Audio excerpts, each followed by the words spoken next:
আসসালামু আলাইকুম। আমন্ত্রণ জানাচ্ছি জাগো টিভিতে। আপনাদের সাথে আছি আমি মমতাজ শাহিন রুম্পা। শুরুতেই জানিয়ে দিব আপডেটগুলো। রাশিয়াকে ঠেকাতে ষষ্ঠ প্রজন্মের F-47 স্টেলথ যুদ্ধ বিমান কিনছে জাপান। জেলেনস্কিকে হত্যা ও ইউক্রেনের সম্পূর্ণ ধ্বংসের ঘোষণা দিল রাশিয়া। পারমাণবিক কর্মসূচি নিয়ে ইরানের পক্ষে অবস্থান নিল রাশিয়া। পাকিস্তান যুদ্ধে কার ফোনে আত্মসমর্পণ করেন মোদি, জানালেন রাহুল গান্ধী।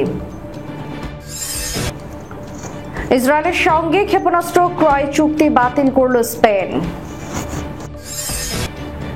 রাশিয়া ক্রিমিয়াকে সংযোগকারী রেল সেতুতে 1100 কেজি বিস্ফোরক দিয়ে হামলা করল ইউক্রেন। আমেরিকার এক প্রতিবেদনে কুপকাত মোদির ক্যাশিয়ার আদানি। শুনছিলেন শিরোনাম, এবারে বিস্তারিত। জাপান রাশিয়ার সম্ভাব্য হুমকি মোকাবিলায় এবং আঞ্চলিক নিরাপত্তা জোরদার করতে যুক্তরাষ্ট্রের তৈরি ষষ্ঠ প্রজন্মের F-47 স্টিলথ ফাইটার জেট ক্রয়ের পরিকল্পনা করছে বলে বিভিন্ন প্রতিবেদনে উঠে এসেছে। যদিও বর্তমানে F-47 নামে কোনো যুদ্ধবিমান আনুষ্ঠানিকভাবে যুক্তরাষ্ট্র বা অন্য কোনো দেশের ইনভেন্টরিতে নেই, ধারণা করা হয় এটি next generation air dominance GNGAG প্রোগ্রামের অধীনে উন্নয়নাধীন একটি অত্যাধুনিক যুদ্ধবিমান। সাম্প্রতিক বছরগুলোতে রাশিয়ার সাথে জাপানের উত্তেজনা বৃদ্ধি, বিশেষ করে কুরিল দ্বীপপুঞ্জ নিয়ে বিরোধ তীব্র হচ্ছে। পাশাপাশি চীন ও উত্তর কোরিয়ার সামরিক আগ্রাসনও ক্রমবর্ধমানভাবে বৃদ্ধি পাচ্ছে। এমন প্রেক্ষাপটে জাপানের প্রতিরক্ষা বাহিনী এর সামরিক শক্তি আধুনিকায়নের প্রয়োজন। F-47 ষষ্ঠ প্রজন্মের স্টিলথ টেকনোলজি ব্যবহার করবে, যা রাডারে ধরা পড়বে না। আর্টিফিশিয়াল ইন্টেলিজেন্স, যা পাইলটের সাথে সহযোগিতায় সক্ষম। বিমানটিতে সুপারসনিক গতি ও ম্যানুভারেবিলিটি থাকবে, যা পঞ্চম প্রজন্মের F-35 এর চেয়েও উন্নত। এতে লেজার বা ডাইরেক্টেড এনার্জি ওপেইনের অন্তর্ভুক্ত থাকবে। প্রশ্ন উঠেছে, জাপান কেন এমন বিমান কিনবে? এই ক্ষেত্রে প্রথমেই আসে রাশিয়ার বিরুদ্ধে প্রতিরোধ গড়ে তোলা, বিশেষ করে যখন শাখালিন ও কুরিল অঞ্চলে রাশিয়ার সামরিক উপস্থিতি বাড়ছে। পাশাপাশি চীনের সামরিক হুমকিও একটি কারণ হতে পারে। পূর্ব চীন সাগরে জাপানের সার্বভৌমত্ব রক্ষার জন্য এমন আধুনিক যুদ্ধ বিমান বাহিনীতে থাকা প্রয়োজন বলেও মনে করছেন জাপানিজ সামরিক বিশেষজ্ঞরা। এছাড়া উত্তর কোরিয়ার মিসাইল থ্রেট মোকাবেলায় F-47 এর মতন অত্যাধুনিক প্রতিরক্ষা ব্যবস্থা কাজে লাগবে। রাশিয়া ইতিমধ্যে জাপানের এই পরিকল্পনাকে আঞ্চলিক অস্থিতিশীলতা সৃষ্টিকারী বলে নিন্দা জানিয়েছে। যুক্তরাষ্ট্র জাপানকে সমর্থন দিচ্ছে, যা ইন্দো প্যাসিফিক অঞ্চলে তাদের জোট শক্তিশালী করবে। চীন সম্ভবত এই চুক্তিকে নিজেদের জন্য হুমকি হিসেবে দেখবে। ষষ্ঠ প্রজন্মের যুদ্ধ বিমান অত্যন্ত ব্যয়বহুল। প্রতিটি যুদ্ধ বিমানের দাম $200 থেকে $300 মিলিয়ন হতে পারে। জাপানের এই সিদ্ধান্ত এশিয়া প্যাসিফিক অঞ্চলের সামরিক ভারসাম্য বদলে দিবে এবং এটি যুক্তরাষ্ট্র জাপান জোটের জন্য একটি বড় স্ট্র্যাটেজিক অগ্রগতি হিসেবে দেখা হচ্ছে। জেলেনস্কিকে হত্যা ও ইউক্রেনের সম্পূর্ণ ধ্বংসের ঘোষণা দিয়েছে রাশিয়া। রাশিয়ার উচ্চপদস্থ নেতার হুঁশিয়ারি, ইউক্রেনের ধ্বংসের লক্ষ্য সমঝোতা নয়। রাশিয়ার শীর্ষ রাজনীতিবিদ ও প্রেসিডেন্ট ভ্লাদিমির পুতিনের ঘনিষ্ঠ মিত্র দিমিত্রি মেদভেদেভ স্পষ্ট জানিয়ে দিয়েছেন, রাশিয়ার লক্ষ্য হলো ইউক্রেনের সম্পূর্ণ ধ্বংস, কোনো ধরনের সমঝোতা নয়। যাদের নির্মূল করা প্রয়োজন তাদের নির্মূল করা হবে। বক্তব্যে পরোক্ষভাবে তিনি জেলেনস্কিকে হত্যার কথা বলেছেন। তার এই বক্তব্য তুরস্কের চলমান শান্তি আলোচনাকে অনিশ্চয়তার মুখে ফেলেছে। ইস্তাম্বুল আলোচনার উদ্দেশ্য হলো কারো অবাস্তব শর্তে শান্তি চুক্তি নয়, বরং আমাদের দ্রুত বিজয় এবং ইউক্রেনের নব্য নাৎসি শাসনের সম্পূর্ণ ধ্বংস নিশ্চিত করা। তিনি ইউক্রেন প্রেসিডেন্ট ভলোদিমির জেলেনস্কির সরকারকে ফ্যাসিস্ট আখ্যা দিয়েছেন। গত রোববার ইউক্রেনের ড্রোন হামলায় রাশিয়ার 1/3 কৌশলগত পারমাণবিক বোমারু বিমান ধ্বংস হয়েছে বলে জানা গেছে, যার ক্ষয়ক্ষতির পরিমাণ $7 বিলিয়ন। মেদভেদেভ স্পষ্ট জানিয়েছেন, প্রতিশোধ অনিবার্য। আমাদের সেনাবাহিনী এগিয়ে যাচ্ছে এবং আগামীতেও যাবে। যা ধ্বংস করা দরকার তা ধ্বংস করা হবে। যাদের নির্মূল করা প্রয়োজন তাদের নির্মূল করা হবে। মেদভেদেবের এই হুমকি ইঙ্গিত দিচ্ছে যে রাশিয়া ইউক্রেনের উপর আরো বড় সামরিক আক্রমণ চালাতে পারে, যা যুদ্ধকে আরো ভয়াবহ পর্যায়ে নিয়ে যেতে পারে। রাশিয়া ইউক্রেনকে আত্মসমর্পণে বাধ্য করতে চাইছে, অন্যদিকে প্রতিশোধের হুমকি দিয়ে যুদ্ধের মাত্রা বাড়ানোর ইঙ্গিত দিচ্ছে। ইরানের পারমাণবিক কর্মসূচিকে শান্তিপূর্ণ আখ্যা দিয়ে দেশটির পক্ষে অবস্থান নিয়েছে রাশিয়া। সম্প্রতি ক্রেমলিনের মুখপাত্র দিমিত্রি পেসকভ স্পষ্টভাবে জানান, মস্কো চায় ইরানের পারমাণবিক ইস্যুর শান্তিপূর্ণ সমাধান হোক এবং এই ক্ষেত্রে তেহরানের বৈধ অধিকার রক্ষা করা হোক।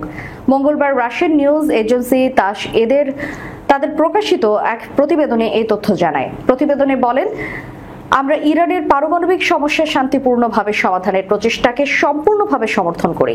বিশ্বের প্রতিটি রাষ্ট্রই শান্তিপূর্ণ পারমাণবিক শক্তি ব্যবহারের অধিকার আছে এবং এটি আন্তর্জাতিক পরমাণু শক্তি সংস্থা ও বৈশ্বিক সম্প্রদায়ের কড়া নজরদারিতে হওয়া উচিত। পেসকভ আরও উল্লেখ করেন, এই ধরনের কর্মসূচি বিশ্বের অনেক দেশে পরিচালিত হচ্ছে এবং আমরা বিশ্বাস করি ইরান সহ সব দেশের এই অধিকার থাকা উচিত।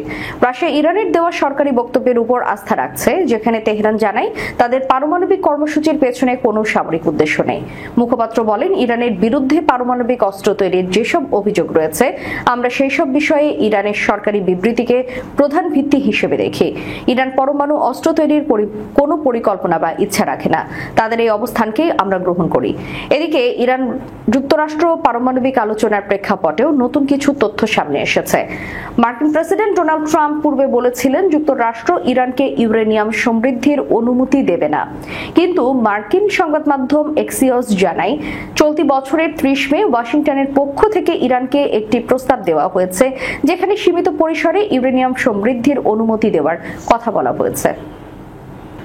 রাজনীতি উত্তপ্ত। মঞ্চে রাহুল গান্ধী চোখে আগুন, কণ্ঠে তীব্র অভিযোগ। বললেন, মাত্র একটি ফোন। হ্যাঁ, মাত্র একটি ফোনে প্রধানমন্ত্রী নরেন্দ্র মোদী মাথা নিচু করে নিলেন পাকিস্তানের সামনে। মঙ্গলবার ভোপালে কংগ্রেসের এক জনসভায় বক্তব্য দিতে উঠে রাহুল যেন হুঙ্কার দিয়ে বলেন, ট্রাম্পের ফোন এলো আর মোদী সঙ্গে সঙ্গে আত্মসমর্পণ করলেন। এটা ইতিহাসে লেখা থাকবে। বিজেপি আরএসএস এর চরিত্রই এরকম, চাপ দেখলেই হাঁটু গেড়ে বসে পড়ে। রাহুল গান্ধীর এই তোপ এলো এমন এক সময় যখন ভারত পাকিস্তানের মধ্যে সম্প্রতি ভয়াবহ উত্তেজনা ছড়ায়। 7 মে ভারত পাকিস্তানে মিসাইল হামলা চালায়। এর জবাবে পাকিস্তানও পাল্টা আক্রমণে নামে। একে একে ভারতের 5টি যুদ্ধবিমান গুড়িয়ে দেয়া ইসলামাবাদ। উত্তেজনার পারদ চড়তেই থাকে, কিন্তু হঠাৎ করেই 11 মে দুই দেশ যুদ্ধবিরতিতে রাজি হয়ে যায়। এই নাটকীয় মোড় নিয়ে রাহুলের দাবি, ট্রাম্পের ফোনে মোদী মাথা নিচু করলেন। তবে এখানেই থেমে থাকেনি কংগ্রেস নেতা। ইতিহাস টেনে আনলেন, বললেন, 1971 সালে বাংলাদেশ যুদ্ধের সময় যুক্তরাষ্ট্র 7ম নৌবহর পাঠিয়েছিল রণতরী, অস্ত্র সব নিয়ে। তবু ইন্দিরা গান্ধী ভয় পাননি, তিনি মাথা নোয়ায়নি, বলেছিলেন, আমি যা চাই তাই করব। এটা ছিল কংগ্রেসের সাহস। তিনি আরো বলেন, বিজেপি আরএসএস এর অভ্যাসই আত্মসমর্পণ করা। তারা স্বাধীনতার সময় থেকেও আত্মসমর্পণ চিঠি লিখে আসছে। আর কংগ্রেস কখনো মাথা নিচু করে না। মহাত্মা গান্ধী, নেহেরু, বল্লভ ভাই প্যাটেল, তারা লড়াই করেছেন সুপার পাওয়ারদের বিরুদ্ধেও। ভোপালের আকাশে তখন গর্জে উঠছে রাহুলের কণ্ঠ, আর কংগ্রেসের কর্মীরা হাততালিতে ঝড় তুলছে। রাজনৈতিক মহলে এই ভাষণ নিয়ে শুরু হয়েছে তীব্র আলোচনা। কেউ বলছেন, রাহুল এবার মোদীকে ব্যাকফুটে ঠেলে দিয়েছেন। কেউ বলছেন, এ কেবল নাটকীয় শব্দের বৃষ্টি। ইসরায়েলি অস্ত্র নির্মাতা প্রতিষ্ঠান রাফায়েলের সঙ্গে $325 মিলিয়ন ট্যাঙ্ক বিধ্বংসী ক্ষেপণাস্ত্র কেনার চুক্তি বাতিল করেছে স্পেন। মঙ্গলবার দেশটির প্রতিরক্ষা মন্ত্রণালয়ের বরাতে স্থানীয় সংবাদ মাধ্যম তারা এই তথ্য জানায়। 2023 সালের 7 অক্টোবর হামাস ইসরায়েল সংঘাত শুরুর মাত্র 4 দিন আগে এই চুক্তিটি স্বাক্ষরিত হয়েছিল। তবে সাম্প্রতিক ভূ-রাজনৈতিক পরিস্থিতি ও ইসরায়েলের গাজায় সামরিক কর্মকাণ্ডের প্রতিক্রিয়ায় স্পেন তাদের অবস্থান পুনর্বিবেচনা করেছে। যদিও ইসরায়েলি কোম্পানি রাফায়েল জানিয়েছে তারা এখনো চুক্তি বাতিলের বিষয়ে আনুষ্ঠানিকভাবে কিছু জানে না। এর আগে 2024 সালের এপ্রিলেও স্পেন ইসরায়েল থেকে $15 মিলিয়ন গুলি কেনার আরেকটি প্রতিরক্ষা চুক্তি বাতিল করে। স্প্যানিশ পররাষ্ট্রমন্ত্রী হোসে ম্যানুয়েল আলবারেজ স্পষ্টভাবে জানিয়েছেন তারা ইসরায়েলের সঙ্গে সব ধরনের সহযোগিতামূলক চুক্তি স্থগিত করতে ইউরোপীয় ইউনিয়নের প্রতি আহ্বান জানাবেন। সেই সঙ্গে দখলদার শক্তির বিরুদ্ধে অস্ত্র নিষেধাজ্ঞা আরোপ অন্যান্য মিত্র দেশগুলোকেও আহ্বান জানান। চলতি বছরের মে মাসে স্পেন আনুষ্ঠানিকভাবে ফিলিস্তিনকে স্বাধীন রাষ্ট্র হিসেবে স্বীকৃতি দেয়। এছাড়া স্পেনের প্রধানমন্ত্রী পেদ্রো সানচেজ সম্প্রতি ইসরায়েলকে গণহত্যাকারী রাষ্ট্র হিসেবে আখ্যা দিয়ে আন্তর্জাতিক মহলে তীব্র প্রতিক্রিয়া সৃষ্টি করেন। স্পেনের এসব পদক্ষেপ দেশটির পররাষ্ট্র নীতিতে একটি শক্ত বার্তা বহন করে, যা ইসরায়েল ফিলিস্তিন সংকটে স্পেনের অবস্থান স্পষ্টভাবে তুলে ধরছে বলে মনে করছেন বিশেষজ্ঞরা। এদিকে রুশ বোমারু বিমান ধ্বংসের দাবির পর মঙ্গলবার রাশিয়া এবং ক্রিমিয়া উপদ্বীপকে সংযোগকারী সড়ক ও রেল সেতু বিস্ফোরক দিয়ে ধ্বংস করার দাবি করেছে ইউক্রেনের এসবিইউ সিকিউরিটি সার্ভিস। এক প্রতিবেদনে এই খবর জানিয়েছে রয়টার্স। এসবিইউ এক বিবৃতিতে জানায় তারা 1100 কিলোগ্রাম বিস্ফোরক ব্যবহার করেছে, যা এদিন ভোরে বিস্ফোরিত হয়। এতে সেতুটির পানির নিচে থাকা পিলারগুলো ক্ষতিগ্রস্ত হয়েছে। রেল সেতুটি অতীতে ইউক্রেনের রুশ বাহিনীর জন্য একটি গুরুত্বপূর্ণ সরবরাহ রুট ছিল। রাশিয়ার সরকারি একটি সংবাদ মাধ্যমের বরাত দিয়ে রয়টার্স জানায়, স্থানীয় সময় ভোর 4টা থেকে সকাল 7টার মধ্যে প্রায় 3 ঘন্টা সেতুটির কার্যক্রম স্থগিত রাখা হয়েছিল। রেল সেতুটি সাময়িকভাবে বন্ধের কোনো কারণ না জানানো হলেও সেতুটি পুনরায় চালু করা হয়েছে এবং স্বাভাবিকভাবে কাজ করছে বলে উল্লেখ করা হয়েছে প্রতিবেদনে। এসবিইউ তার বিবৃতিতে বলেছে, এর আগে আমরা 2022 এবং 23 সালে দুবার ক্রিমিয়ান সেতুতে আঘাত হানি। সেই ধারাবাহিকতায় আজ আবার হামলা চালানো হয়েছে। বেশ কয়েক মাস ধরে অভিযানটির প্রস্তুতি নেওয়া হয়। তবে রাশিয়ান সামরিক ব্লগাররা বলছেন আক্রমণটি ব্যর্থ হয়েছে এবং অনুমান করা হচ্ছে এটি একটি ইউক্রেনীয় সামুদ্রিক ড্রোন দিয়ে পরিচালিত হয়েছে। আমেরিকার এক প্রতিবেদনে কুপকাত ভারত। দেশটিতে মার্কিন এক রিপোর্টের কারণে শেয়ার বাজারে ধস নেমেছে। এর প্রভাব পড়েছে আদানির শেয়ারেও। মঙ্গলবার বার্তা সংস্থা রয়টার্সের এক প্রতিবেদনে এই তথ্য জানানো হয়। প্রতিবেদনে বলা হয়েছে, মঙ্গলবার ভারতের শেয়ার বাজারে বড় ধস দেখা দিয়েছে। মার্কিন বন্ডের উচ্চ রিটার্ন এবং বৈশ্বিক বাণিজ্য অনিশ্চয়তার প্রেক্ষাপটে বিদেশি বিনিয়োগকারীদের আগ্রহ কমে যাওয়ায় আর্থিক ও তথ্য প্রযুক্তি খাতের শেয়ারে বড় পতন হয়েছে। এর পাশাপাশি ওয়াল স্ট্রিট জার্নালের একটি প্রতিবেদনের পর আদানি গ্রুপের শেয়ারে তীব্র পতন দেখা গেছে। প্রতিবেদনে আদানি গ্রুপের বিরুদ্ধে ইরান থেকে এলপিজি আমদানিতে যুক্তরাষ্ট্রের তদন্ত চলছে বলে জানানো হয়েছে।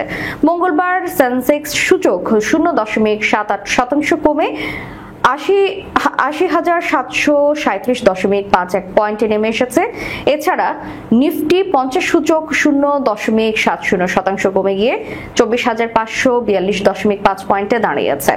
ভারতের 13টি প্রধান খাতের মধ্যে 12টিতেই পতন লক্ষ্য করা গেছে।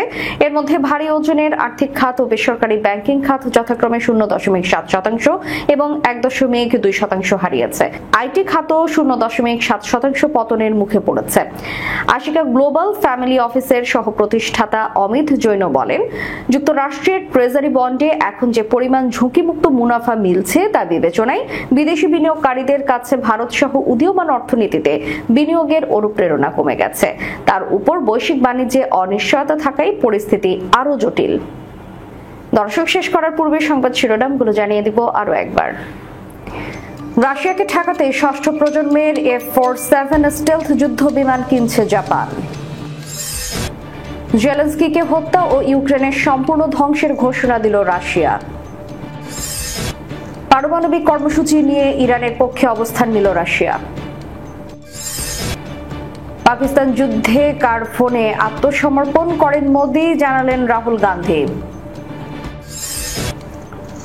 ইসরায়েলের সঙ্গে ক্ষেপণাস্ত্র ক্রয় চুক্তি বাতিল করল স্পেন।